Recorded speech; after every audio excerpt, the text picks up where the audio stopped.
Let's get our beers. Welcome to beers. Wait, I gotta Natural say light the intro seltzer first. Welcome to Bitcoin Magazine Happy Hour, everyone. I'm your host, Colin Harper. I'm with Michael Tyberg and Brandon Green. We've got an abomination of natty light seltzer to drink today, so let's get at it, boys. Actually, we're starting a little later than cheers. Cheers. We're starting a little later than usual today because Brandon bought these and I had to go and get real beer. But I'm a good sport, so I'm gonna try this. And if it's bad, then I'm gonna probably try to finish it because that's being wasteful. Not as bad as I thought it would be. Pretty pleasant, huh? Yeah, that's You can drink a couple of these. I gotta admit that's not bad. But I guess the thing is with hard seltzer too, it's not like beer where it's like you have to cut back on ingredients. Like you literally just need to carbonate the water and get the flavoring, and then you just I don't know what they use for alcohol. Take a sip for a second. Take a sip. Close your eyes. Tell me that you're not on a beach in Mexico. No, dude, I feel like I'm in a frat house. Like, I'm gonna be honest. This episode was sponsored by Natural Light Seltzer. No, but I thought the reason why I got them was first and foremost to hear you guys ridicule me, but secondly because it's the winter months. Everyone's starting to put on their winter coats, and this is very low calorie, low carb. Yeah, but people are drinking porters and stouts because it's winter. Right, but I'm the as a Bitcoiner. I am against the grain. I'm against the grain. Literally against the grain. Literally nice against one. the grain. There's no grain in this thing. So we're drinking seltzer today, boys. All right, well, boys, let's see. On the docket today, we've got messaging through Lightning. Let's just start with that. Yeah. Well, yeah, but I want to kind of go. I want to go through the table of content so that people know what they can expect and they can skip forward if they don't want to listen to us talk about certain things. Yeah, that's fair. So first thing we're going to talk about is messaging through Lightning. Specifically, use Jaeger's WhatsApp, which is not an application so much as it is an open source code base that people can use, and also Sphinx Chat, which is about to enter beta. Both really cool projects. Then we're also going to talk about Phineas Fisher throwing bows out there and calling for people to hack into an American oil company and some companies in Israel. He's offering 100K Bitcoin bounty or Monero, but I don't really think people are going to take Monero. Probably take Bitcoin. And also we're going to talk about the recent price action. So, yeah, let's go ahead and dive right into it. Can't tell you when the next two topics will be on the timeline of the episode length, but just skip through a third of the way through if you want to hear the other topics, I guess, since that's why you gave us the topics. Thanks for clarifying. Well, we also do it every week too. Gotta have structure. Each week is different. Okay, that's fair. All right. I don't know. You'd want to skip this though because Lightning messaging sounds freaking cool. Super cool. And it's something that's been this is not anything new. You've same thing with the base layer. You've been able to send messages on Lightning for a while. But as Yus was explaining to me when I wrote the article, he was basically saying a recent update to the Lightning protocol has made it easier to attach what are called type length values to transactions, which is basically just a way to add optional or extraneous data to a data packet. And so anyway, Homeboy went on Twitter and basically demoed his WhatsApp thing. I think when was that? Yeah, November 2nd. So it's been a while now. But yeah, so it's super cool. It's basically encrypted messaging through the Lightning network.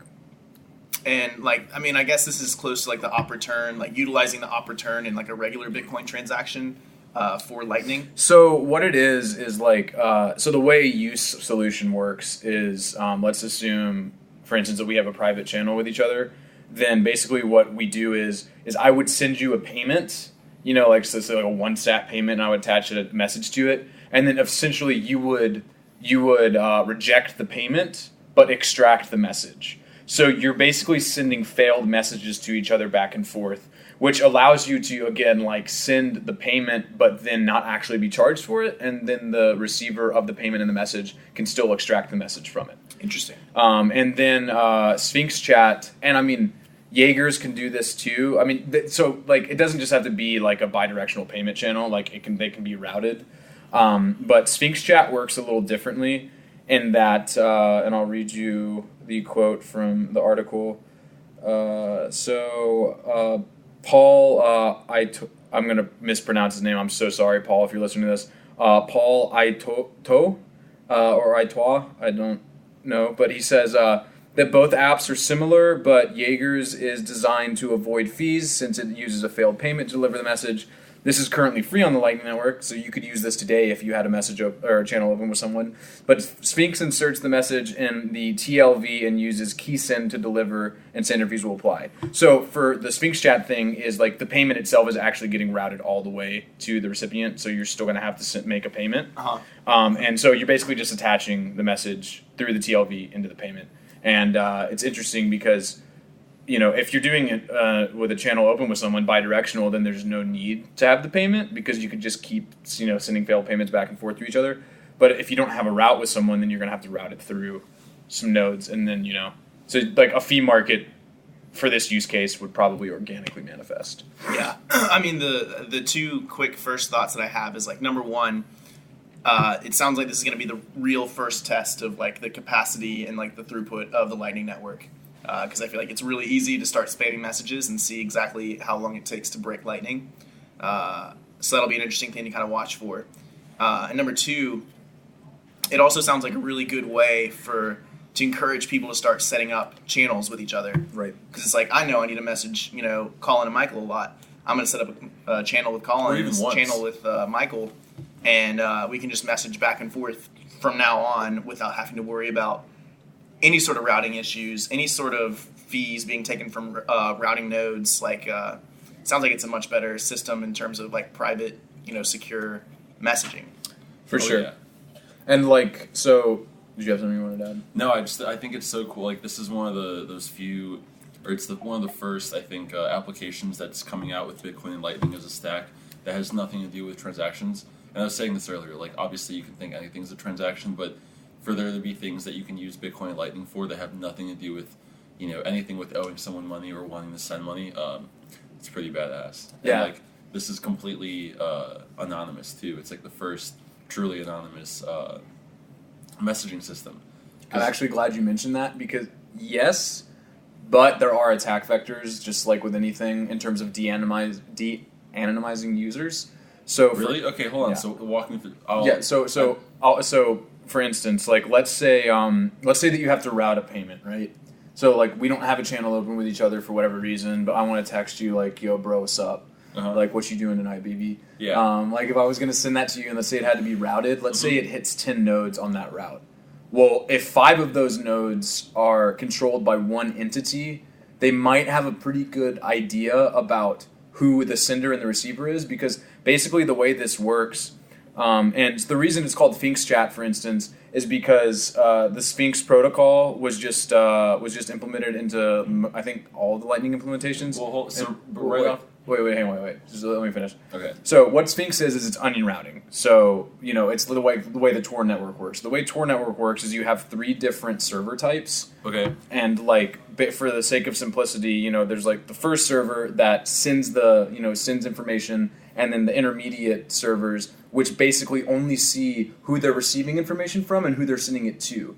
And then you have an endpoint server, which basically it knows the last hop, you know, in the sequence, but it doesn't know where it came from, and that's the same thing with the server that starts the transactions, where, you know, they know who's sending the information, and they know who's querying the data, but they don't know its destination. So for something like this, if one entity controlled 5 nodes in a 10 hop payment, they might be able to deduce who has sent the funds, especially if they control the first node in the hop, and who it's going to if they control the last node in the hop. Okay, so does that make sense? But they still wouldn't be able to read the message, would they? No, they wouldn't be able to read the message. They wouldn't be able to read the message, and also, aren't the hops not determined? Like, you can obviously set them up so you know the route that the path is, or that the message is taking, or the transaction is taking, but the odds of someone controlling all the nodes that the hops are slim to none. There's I wouldn't say slim to none, because like, so a few things, like there are a few actors who control a lot of the liquidity on the Lightning Network. And they have channels open with random everyone. or not? No, I mean, because it can't be random, right? So, like, for instance, like, if I was trying to get to you, but I had, like, let's say I had a channel open with Brandon, and then Brandon had a channel open with Graham, and then also Christy, then, like, but let's say that Graham didn't have a channel open with you, but Christy had a channel open with you, right? So I couldn't route it through Graham, because it would have to go to Christy to get to you. But that's the protocol determining on its own, right, that it would take a certain path. Yes. Yeah. So it's randomized to an extent. To an extent. Assuming that you're connected to more than one like path. Yeah, to an extent. So it could be, but like the idea here being though still like if there are dominant players in Lightning, and again this assumes a malicious actor, right? Like this assumes actual surveillance. But you know like companies like CipherTrace and Elliptic and Chainalysis have nodes set up so that they can do blockchain analysis. Like they will eventually do this with Lightning. Like they're eventually going to run Lightning nodes so that they can de-anonymize. I've also seen though that they're like not entirely sure yet whether they can, like whether they'll actually be able to succeed in like tracking the Lightning network. So I think it's still a big question mark. And then even still, your attack vector you're talking about, like you know, if we're putting it in real world terms, they'd be able to know that Trump talked to Ukraine, but they still couldn't prove quid pro quo. So it's like how helpful is it in terms of really gathering data? Right, that's a big part of it for sure. And again, worst case scenario, you just set up the channel with Michael because you're going to be messaging him, and then boom, you don't have that issue at all. So like if you're a little well connected, like if you're well connected in any regard, or even just connected to more than like a couple people, it sounds like it's pretty hard to like mess it up. Right. And also, but there's also a way to spy from the IP and TCP level, like where like like if you were an internet service provider, you could theoretically figure out like who like that where it came from and where it went. Yeah, so like I'll read the quote that from the article when I was asking Jaeger to explain attack vectors. In the article, I say in some cases, then it might be better for users to set up direct payment channels with each other. And that's, for example, if someone's trying to spy using nodes, if you have a direct payment channel, then boom. Like, no one's going to be seeing that except for you and the person who's receiving it. But in this case, i.e. a direct payment channel would be more private if the nodes were surveilling. But if the surveilling party were an internet service provider and tracking TCP/IP addresses, then onion routing would be more private. Again, like, but this is to say, like, obviously nothing is bulletproof, but like it is pretty airtight. And I was asking Jaeger, I was like, why would anyone use this when we have Keybase or when we have Signal, right? Like, I use both of those; they're great. And basically, what he said was, he was saying, chatting over Lightning makes it much harder to find out who's communicating with whom, so it is theoretically more private. It is not required to have a direct TCP/IP connection between users, and there is no central server either that could reconstruct the communication pathways. The other good thing about this too, if your encrypted chat is built on Lightning, then you have the robustness of a decentralized network in the sense that Keybase's servers could go down and you're fucked. Right. I was also going to bring up, I'm pretty sure I saw this on Ed Snowden's Twitter, but it came up recently that Signal actually got bought by an American company. And like didn't disclose that to anyone pretty recently. Really? And so like you also run the risk of ultimately like you're trusting this third party kind of with who knows how much data because it's not open source. You don't really know how everything's working on the back end. Like who knows if they put some sort of update in there that or some backdoor. Yeah. Yeah. I mean, so there's a lot of value to this. I have a question. Yeah. Can you use Lightning? Because obviously you can use Bitcoin without having total internet access or even any internet access if you use stuff like radio waves or whatever. Can you use Lightning with the same low level, not like the same internet capacity as Bitcoin? I mean, I don't know what you mean by that, but you definitely have to be connected to the internet to use Lightning. Are you saying with the same Bitcoin? Are you saying with the same bandwidth? Well, bandwidth is like. I feel like that's a little bit subjective here because sometimes it's not the same medium. It's like sometimes it's radio waves, but I'm just wondering if like there's a way to use Lightning without having the I guess just in the most simple what's the barest form? What's in the most barest way you can use Lightning? I mean, probably if you had a mesh network set up, but like Brandon said, so you can use Lightning on the mesh network. Yeah, as long as because the mesh networks will connect you to the web. Yeah, but like Brandon said though, and this is also like one of the downsides to this. Is like if your node isn't online, then you can't receive anything. Right. Oh, right. Yeah. It needs to be online. Like right. It can't be. It's not. It has right. To be online. Yeah. I remember Blue Matt talking to I think it was Pete McCormick in one of his like earliest episodes, and he was like the downside to Lightning and the one that we still can't get around is literally you have to be connected to the internet for this to work. Yeah. Period.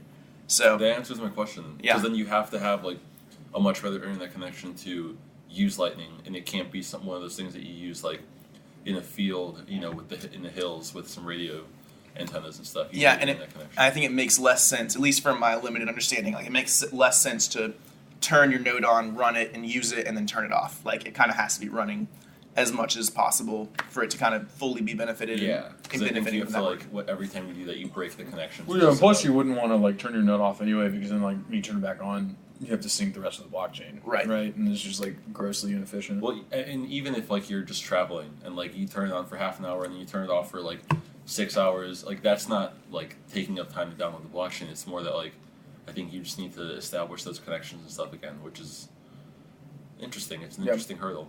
So I think it's cool. I think like Lightning messaging would be sick. The question just is, I think, like with anything, it's like, will people go out of their way to use it? I think Bitcoiners probably were.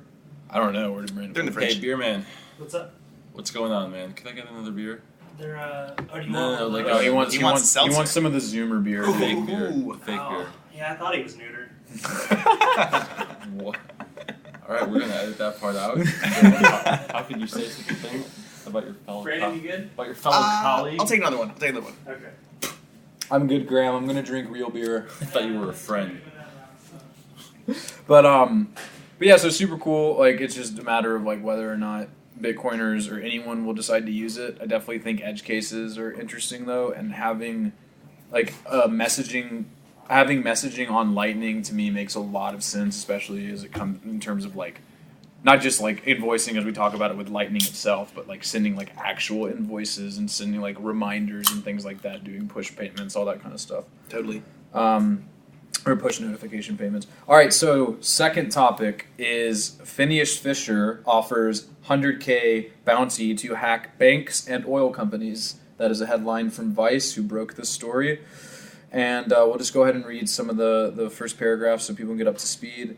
An infamous vigilante hacker known for their hits on surveillance companies is launching a new kind of bug bounty to award hacktivists who do public interest hacks and leaks. Phineas Fisher published a new manifesto on Friday offering to pay hackers up to $100,000 in what they call a hacktivist bug bounty program. The hacker said he will pay in cryptocurrency such as Bitcoin or Monero. As an example of targets, the hacker mentioned mining and livestock companies in South Africa, Israeli spy vendor NSO Group, and the oil company Halliburton. So Phineas Fisher is some would call him a black hat. I guess definitionally he like actually is a black hat, but there's some nuance there. Maybe a gray hat is what we'll call him, because he's hacked into a bunch of different agencies and companies before. He's hacked into the British German surveillance group Gamma, or surveillance tech vendor Gamma Group, which makes this controversial spyware called Fisher. He's also hit the Spanish police force before. Do you know? That is a great question, and if we follow this hyperlink, we can get to that. Okay.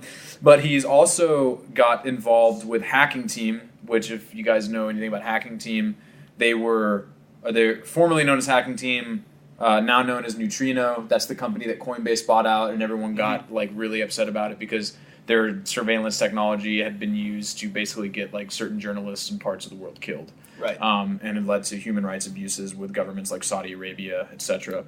But so Phineas Fisher has been active for a while, and the dude or chick, they have been orchestrating these, like, I'll call them gray hat hackings, where they hack into companies with, maybe dark pasts or who muddy the truth, and they release documents in the public's interest. Like, for instance, a lot of the stuff that came out about Hacking Team was because Phineas Fisher hacked into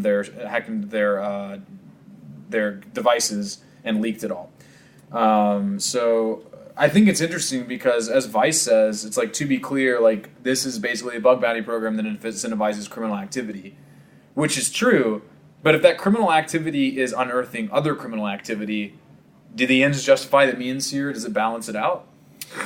Yeah, I mean, I think there's a lot to unpack, right? And I don't know if I have my own opinion formed about it yet. Because on the one hand, in Bitcoin, we kind of go by the rule of thumb that code is law, right? So if these guys are hackable, then it's not bad to hack them because they were hackable, right? It's like they're exploiting something that was there and that was able for them to exploit, and therefore they shouldn't be, looked badly upon, voice crack, to do that. On the flip side, it's this vigilantism that's like so hard to wrap your head around, because it's so easily corruptible in that like you can get kind of the mob to go after someone that's unjustified. They can go way too far.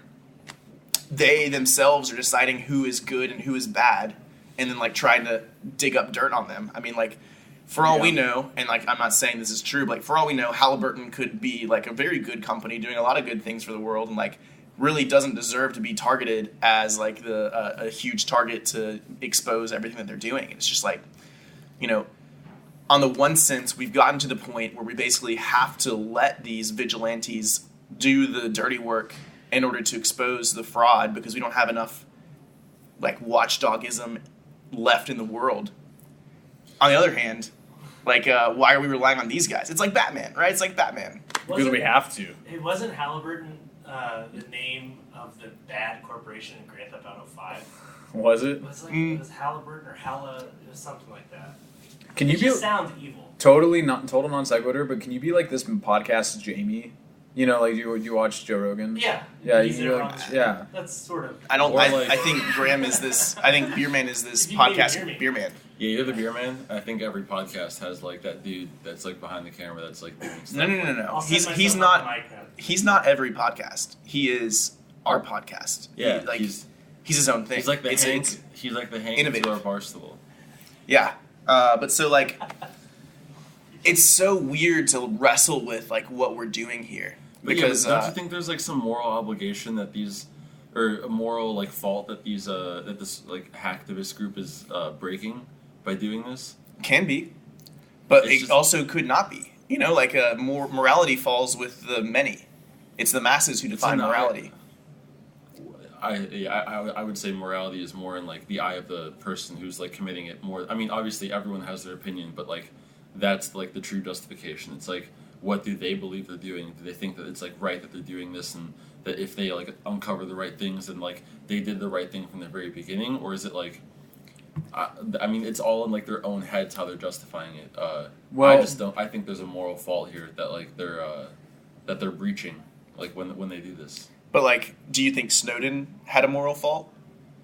No, because correct me if I'm wrong, Colin. This group they're promoting the like coordinated attack on this company. Like they're trying to hack this company and saying, hey, Well, they're To basically expose they're- potential human rights issues and wrongdoings and corruption. So that to me sounds like the same kind of argument of what we, and this might be like political or not, but like what we did with when we invaded Iraq. It was like, or even with like the Snowden issue, like when when we did surveillance on like our own people.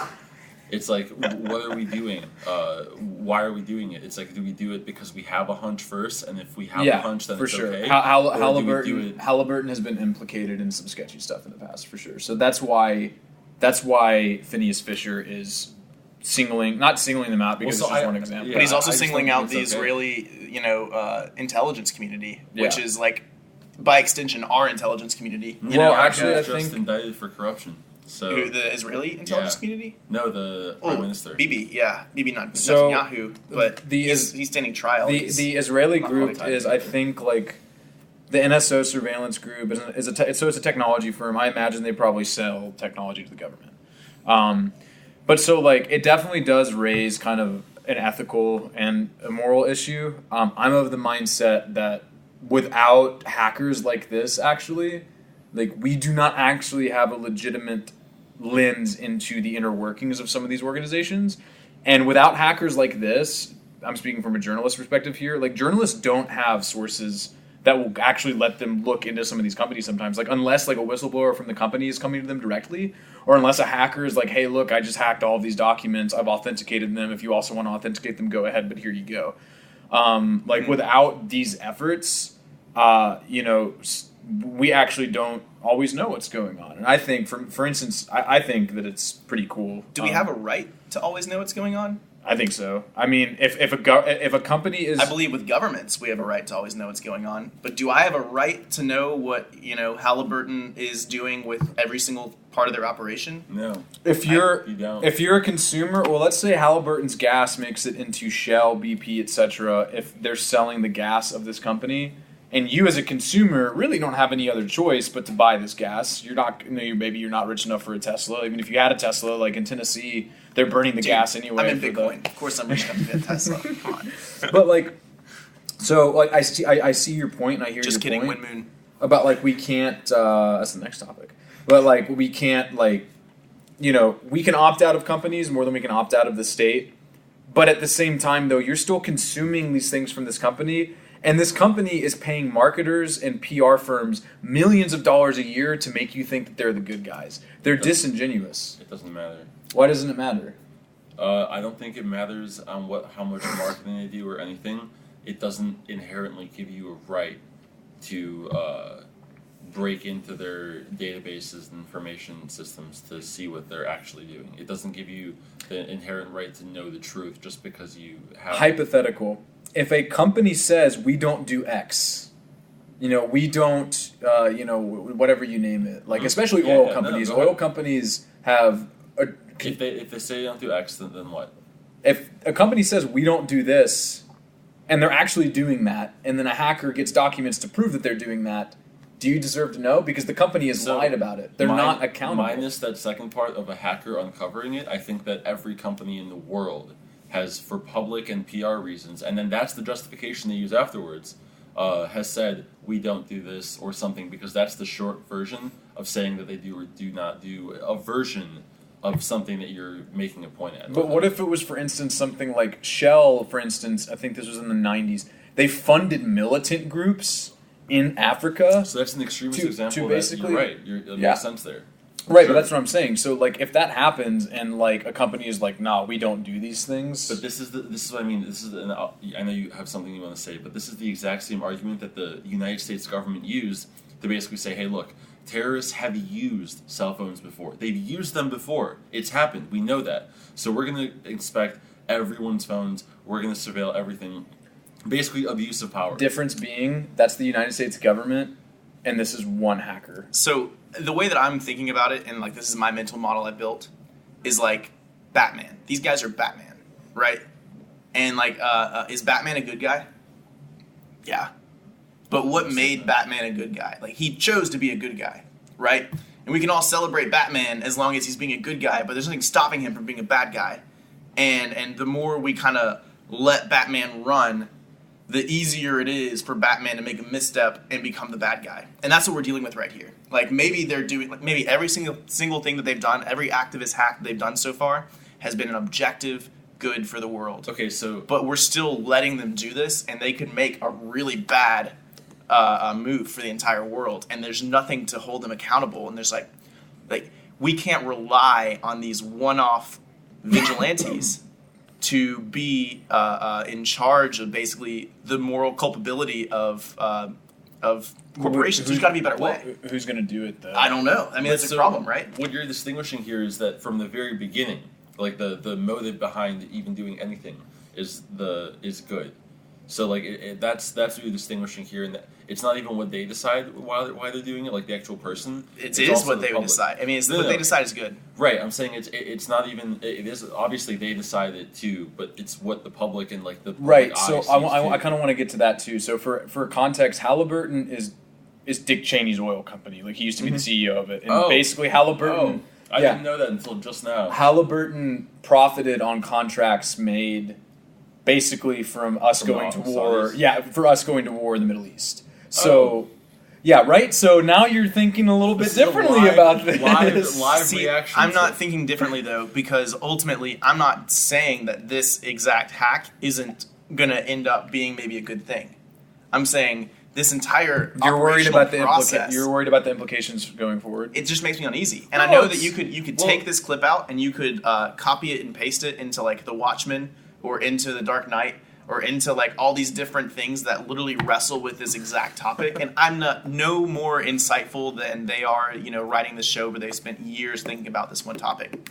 All I'm saying is that I don't think there's an easy answer on either side as to how you should view this. Right. Well, I guess it's kind of, for me, it's the same problem as like, people always talk about how Bitcoin's development is centralized, right? It's like, well, there are really only a handful of developers, like let's say 100 or so, and even like less than that, maybe 25 or so, who can understand Bitcoin enough on the minute level to be able to make the changes in the protocol that are absolutely necessary for it to succeed. Mm-hmm. So for something like this, for instance, the government, because we live in an oligopoly in the United States, the government is not going to hold corporations accountable. Corporations, sure as shit, aren't going to hold corporations accountable. So what are we left with? We're left with people who actually have the ability to basically, do the 21st century equivalent of pick locking the company safe and seeing what the secrets are. So for me, it's almost like I see where you're coming from, and I do think that's an important point. It's like, why do you think you're entitled to know what their secrets are? Because they are telling me, because they're lying to me. That's why. Dude, because hold on. Wait, let me finish this. Because the corporations, through a multitude of tactics and through like multiple avenues, are selling one story, and we will never know the full story. What's stopping you from just the free market ability for you to just not participate in what they're selling? Am I just going to stop driving? What are I'm just going to stop using my car? You're using a specific example, so like. Well, yeah, but because Halliburton was one of the ones that Phineas Fisher pointed out, so like I'm using that as a touchstone. Do I just stop using my car? I mean, if I wanted to be a purist, I could do that. Though. Well, it's about consuming gasoline. I guess they're an oil company. You're not consuming it directly from them, so it's completely. But I might be. I very well. No, but seriously, you're not. I mean. No, but what I'm telling you is, dude, is Royal Dutch Shell very well might buy their oil or gasoline from oil. Or from Halliburton. I think there's a much bigger argument here that oil itself as an industry is very corrupt and manipulative, so like there's a whole different thing to kind of get into here. I think we're all talking past each other, though. I mean, the real nut of this is, and like to use an example that's prescient to all of us, if Snowden were to say, like, let me back into the country, everyone knows what I did was good for America, and I think we all agree with that. And as soon as I'm back, I'm going to immediately start trying to dig up more shit on the NSA. Right? Like, how does that make you feel versus, let me back into America, I did this one crime, like, it was a crime, technically, but I'm, it's the good of the people, and I'm done, like, I've done the act, let me back, right? I'd say he'd be stupid to keep digging. It's much easier to let someone back because they took a swing at a vigilante kind of thing, and they hit a home run. But, like, when you allow people this weird free reign of, I'm going to celebrate you by the fact that you're operating outside of the legal scope of what you should be doing, you really lose the ability to like control that vehicle of regulation, for lack of a better word. I guess for me, it all boils down to truth to power. It's like, we don't have the resources that these people have. Like, I'm talking about common people. Like, this is part of the reason why we buy Bitcoin, especially as millennials. It's like, we're not going to have pension funds. Like, like the real estate market is out of our grasp in a lot of regards. There are so many things that our parents had access to that we don't. And for something like this, for corporations that basically hold Washington by the balls, I don't feel sorry for them. If you're doing shady shit, someone hacks into your servers, there was a vulnerability, and they take stuff from you, that's the way the game's played, bud. Like, we don't have many tools against these people, True. But technology is one that we do have. And I guess that's where I come from. I mean, it's a great point. Yeah, I mean, the last thing I would say is, like, the bigger issue is how do we rewrite Washington in order to, not give corporations this ability to just bully the pot. And I think that we secede, man. Dude, if we secede, Russia wins. But obviously it's like a way more political, like, get money out of politics, all this kind of stuff that we don't need to bleed into. But like, this is one that I'm gonna wrestle with for a while. Yep. All right, so with that one in the bag, let's go ahead and move on to price. So right now we at 7,600. I think Flat. 7,610. So basically, I think this morning it touched at lows of 7,400 or something. I saw a tweet about.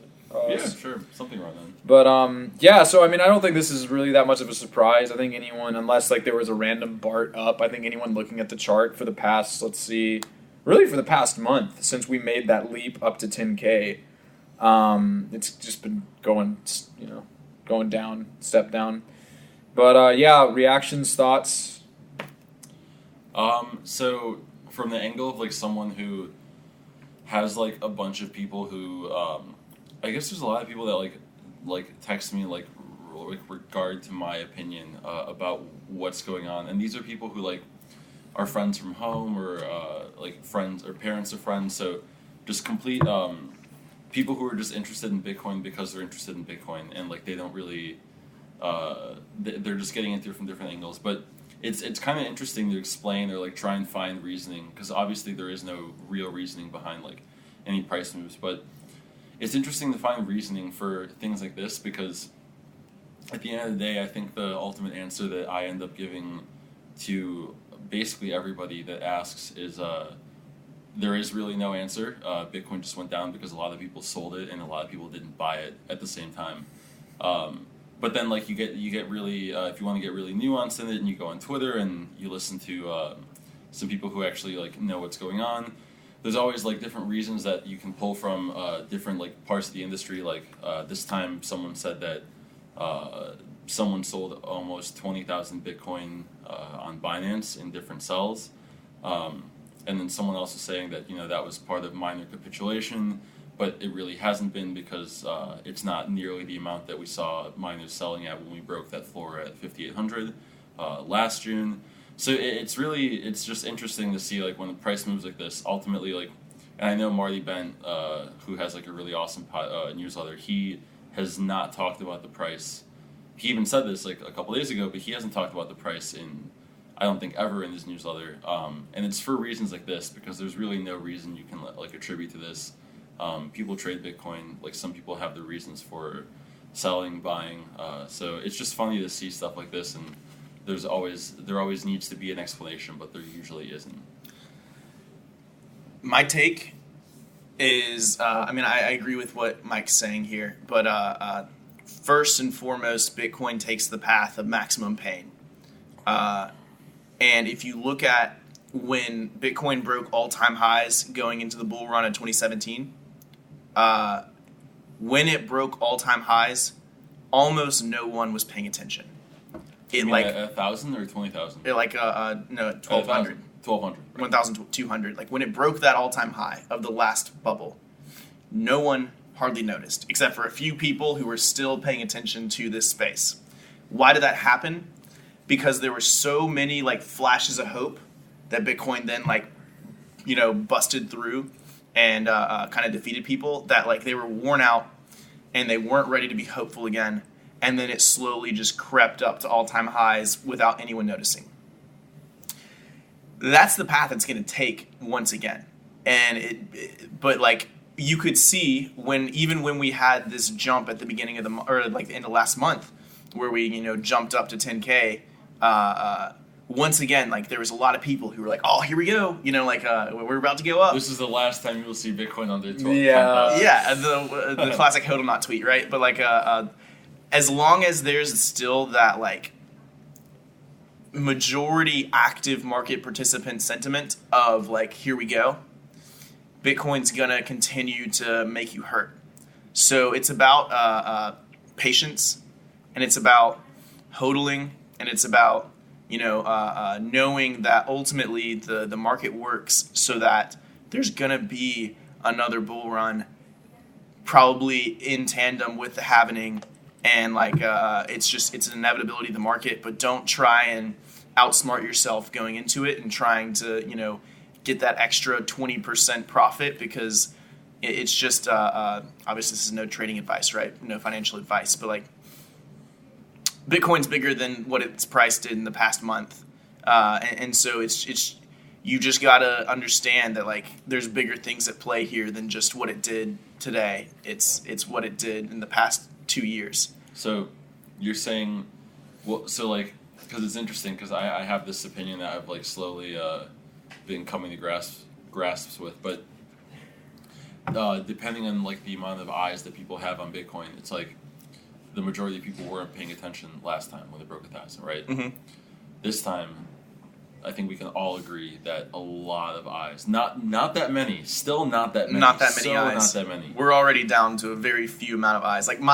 One of my group me's that I'm in of Bitcoin crypto enthusiasts, that was thousands of messages every day in December, January 2017, 2018. Mm-hmm. I haven't seen a message in there in a month, 2 months. I think this Like, we're getting close. Go ahead. We're getting close. So this time around, though, we have people who stuck through the bull market or bear market. Yeah. And who knows if we're still in the bull market or bear market, whatever. Like, no one knows until the end. But We had that last time, too. It's just less people. It's an order of magnitude different. right, but so now we have, like, a lot more people who have these audiences, like, let's just say, you know, CNBC and just news platforms in general. CNBC's not So- paying attention anymore. I disagree. I think Where was their article about Bitcoin just dropped $1,000? I think they got smart. I don't know. I think Joe Squawk. I think they're not paying attention. I think Joe Squawk, because I mean, Well, I think I can say with confidence that neither of us have watched Squawk Box in the last 2 or 3 days, right? Sure. Yeah, for So sure. like, there is a chance they talked about it. I don't know, but basically, like, to just wrap up this point I'm trying to make, it's really just a hot take, honestly, because it's not really something we've talked about. But there's a good chance, I think, because of the fact that there's more people. Obviously, with every cycle, including this one, which is the latest one, watching Bitcoin's moves. I actually don't know if the price is going to do. It's going to behave the same way that we're going to see or that we've seen in the past, because there's more people participating. So just by sheer volume and liquidity size, the market's it's not gonna act that much slower because this is a scarce asset, but it's going to react so much more differently. Where like, I think there will be a lot of people, including some of the people I just mentioned, like the people that text me and like ask me like, "Hey, what's up?" They're going to be pissed off during the halving, like for 6 months a year. Well, I mean, think about like, so when and if Bitcoin transcends 20K again, that's going to be It's gonna be a long time. bullish as hell. I don't think it's going to be that long. If For it us, does, What's a long For us, time? it'll be What do we- bullish as what do we hell. think is a long time? I mean, probably like a year, maybe 2. Like, I don't care though. Like, honestly, like, stay under 10K for as long as you can. Bitcoin, Here's the thing. because- Yeah. For us, it'll be bullish as hell. For the rest of the world, they won't even notice. No, they will though, because the reason they will is because if Bitcoin, if Bitcoin transcends 20K again, because when it hit 20K, I mean, that was peak fever mania. Like, if you go to a major city in the United States, like a tech city, or at least like a technically inclined, like New York or San Francisco, even when I was in Europe, like in places like Amsterdam and Arnhem, like people know, like commoners know about Bitcoin. Like they've heard about it. If it hits 20K again, they always ask what's the price at, right? If it hits 20K again and goes above 20K, when people see that, the psychological effect that that's going to have on them, they're going to be like, holy shit, Bitcoin was 20K back in 2017. They're not going to see it, over though. that now. So they're not going to be paying attention totally to see will. it. So There- I think that there they will be headlines. I think that they will see it, but it will take so long to happen that before it happens, it will be this like market of like meh, but still great for people that have been in the space. And then once it happens, it'll take 4 or 5 years, let's say, hypothetically, and then it'll moon, and then everyone's narrative still matches up, right? You guys underestimate the path of maximum pain. By the time Bitcoin hits describing. 20K, no one is going to notice who isn't in this space, who isn't actively paying attention to it. And then they'll start to notice when it starts making. Bro, it you're so telling me minimal you're telling me all-time highs. right now that like all of these mainstream media outlets, when Bitcoin hits 20K again, are just gonna ignore it. They're just gonna be like, oh yeah, no, fuck that. Like that's not worth talking about. When- it just hit its other all-time high. Like it went from 20K to 3K back to 20K again. Look at what happened last time. It hit Oh, but 12 then you can't compare it. To, you 1200 can't compare it to last time though, because last time there was significantly less attention. but still attention. Like, Yeah, but but no, it's- but like it's- my Things you cousins can't take away. Yeah, my cousins didn't know about Bitcoin the last time, but they know about Bitcoin this time. Like my friends didn't know about Bitcoin the last time, but they know about it this time. I mean, that's Well, just the I mean, natural to be- flow of it. Like yeah, to be fair, there will be like people that we're all friends with that will. They knew about Bitcoin Sliding 2 in years your DMs ago. like, hey man, They what's knew up? about Bitcoin 2 years ago. They knew about it now, and in 2 years ago, they'll just casually text you, be like, "Hey man, I heard Bitcoin's doing well, and it's at like 25K," and you're like, "Yeah, bro, it's fucking killing it." And they're like, "Oh, I heard it's just doing well." Like that. People who don't watch it, they're just like, I actually, I'll talk to people today that I just meet like recently, and they'll be like, "Hey, isn't Bitcoin at like 20,000 or didn't it hit that?" And that's all they remember. So Most of my friends have no idea what the Bitcoin price is right now. yeah, to an extent, They're not I gonna do know see when it that. hits. Right, all-time highs. but they know the all-time high. And the reason they don't know about the price is because they don't track it. But the second Bitcoin goes above 20K, there will be news articles about it, and they will see it trending on But there social. will be a few news articles about it, but it won't be the focus of the news. It was the focus of the news when everyone. Why came in. wouldn't it be? Because that's all anyone in the mainstream media talks about. I mean, that's all that we talk about. Like, come on. Like, that's I all mean, anyone talks Yeah, about. man. I couldn't tell you exactly why because it hasn't happened Yes. yet. But I'm telling you, Bitcoin takes the path of maximum pain. By the time it's hitting all-time highs, few people are going to notice outside of this space. And it's just like it's a artifact of the I market I disagree though, because so many people took notice and so many people took notice during the bull run. Dude, I'm glad Everyone was you brought out the Venezuelan bolivars Yeah. because +1 for A when you point- guys give a hot take. Bro, don't. Yeah, don't a do point that I was man. gonna Bro, take. I was gonna rain those at the end of the episode. Ooh, nice. A point that I was going to That's make though sensitive beer man. is let's play a game real quick. Let's list all of the countries right now that have active protests going on against their government, like big active protests. Lebanon, Iran, Iraq, Venezuela, Argentina, Hong Kong, Argentina. Chile, Yeah. Ecuador. I mean, yeah, there's a lot. Uh, And those are the ones France, that we know about, right? France, Oh, the Yellow Jackets. It's kind of died down. I mean, but still, like in the past No, 3 that months. has not died down at all. I mean, The Dude, Yellow yeah. Jacket protests. Totally have. what I are like? disagree. What are I all think the? They're all protesting the same kind of thing, even though it doesn't seem like they are. Maybe Hong Kong's the difference. Or Iran is protesting a very similar issue to Hong Kong. Well, really, Iran, like Hong Kong was protesting China's involvement with their economy and government. Like, Yeah. but most of these It's other all about corruption and wealth inequality. I think it's all about inflation. which is wealth inequality. Well, yeah, but like, I think it's neat. I think it's more just governments having too much control. Like that's as far as like the argument takes it. Like Not the public really, though. argument. I mean, think- like Chile was protesting the 3% increase or 3-cent increase in subway fares, Sure. and it went to like a full on like I can't. If there's not a better like token, like look at what the world is actually feeling right now, than Chile. So what's your point? Even the smallest 3-cent increase in subway charges caused a full-on countrywide riot. Right? Like I think it was people a are breaking point. primed. Like people see It was.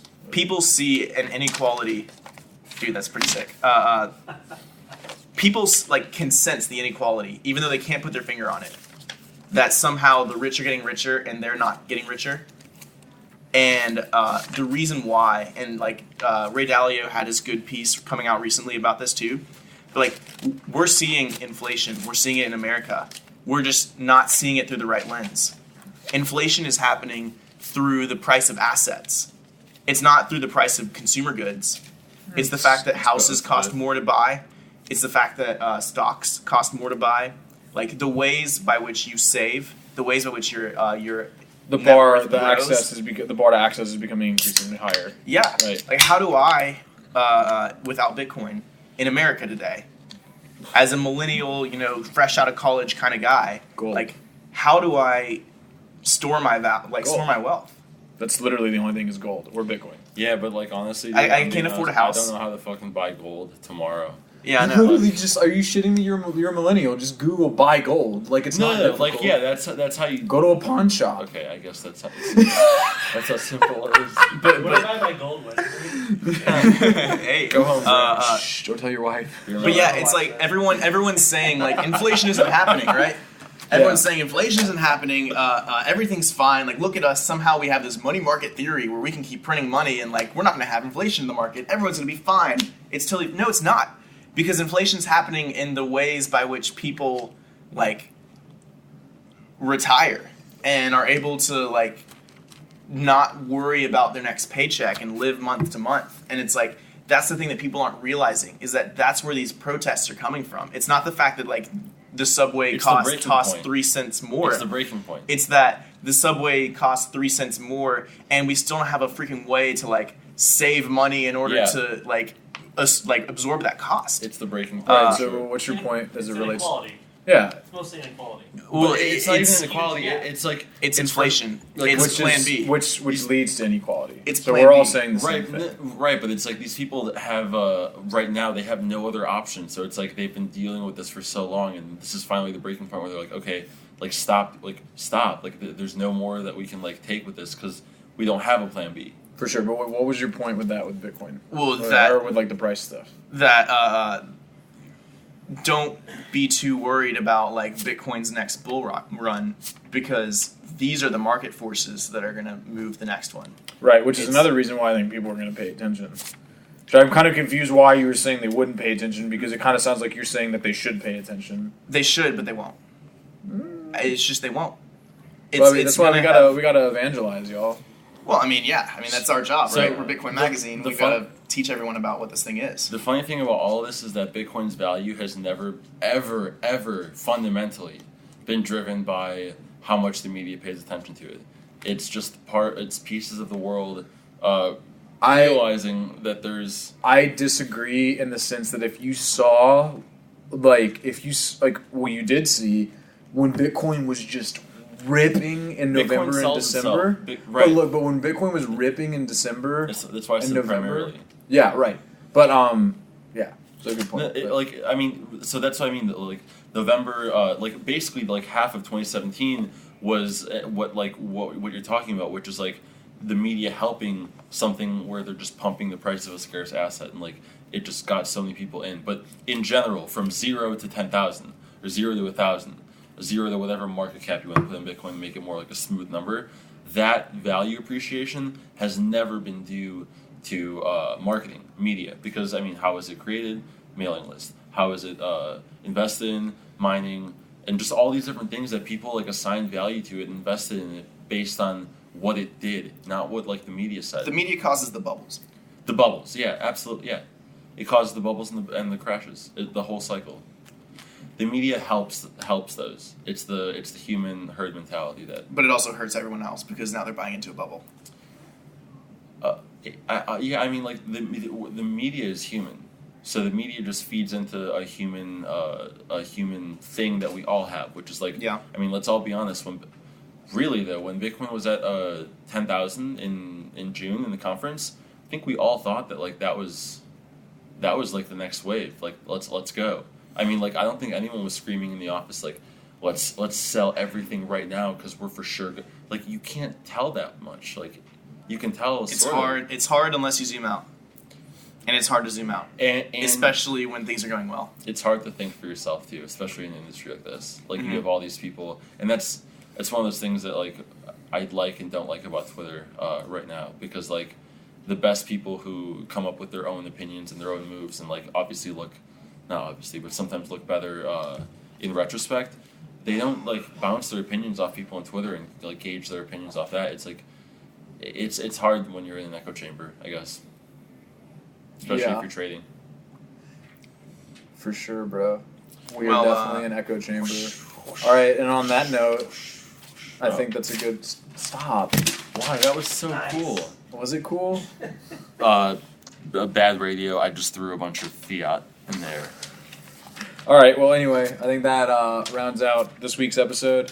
Thanks for tuning in, y'all. Tune in next week, and deuces.